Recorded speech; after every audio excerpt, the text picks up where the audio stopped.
Un tout autre point, parlant de la reconquête du territoire national du 109 pour les forces armées combattantes engagées donc après 2 mois de formation au groupement d'instruction des forces armées JIFA. La deuxième vague des recrues du contingent 2024 est apte pour le combat. Ils ont été présentés au drapeau national. Les temps forts de cette cérémonie avec Bamaka, Yannick Dabiré, Siriki Mulogo et Sayuba Mambouni.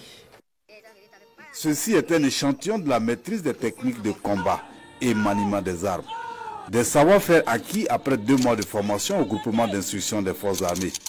Jugés aptes à porter les attributs de soldats de 2e classe, ils reçoivent ici les épaulettes devant parents, amis, connaissances et autorités. Hier, vous étiez des volontaires pour la défense de la patrie, ayant mérité le respect des citoyens et la reconnaissance de toute la nation. Intégrés aujourd'hui dans les forces armées nationales, demeurez plus que jamais fermes dans votre engagement pour la patrie.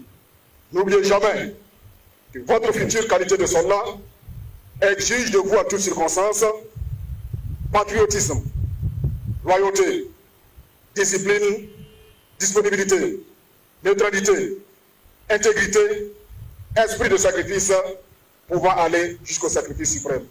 La formation qui vient de s'achever n'est pas une fin en soi, mais elle doit être la consécration de votre engagement. Au nombre de 324 et issus des rangs des volontaires pour la défense de la patrie, ils constituent la 2e vague du contingent 2024. Leur sortie vient renforcer les forces engagées dans la reconquête de l'intégrité du territoire. Ça va nous permettre encore d'occuper plus de terrain et d'être plus efficaces. Et tout cela rentre dans le cadre du recrutement pour pouvoir faire le maillage total du territoire. La récitation de l'éthique du soldat, symbole de leur engagement pour le combat, suivi d'une parade, ont été les autres temps forts de cette cérémonie de présentation au drapeau.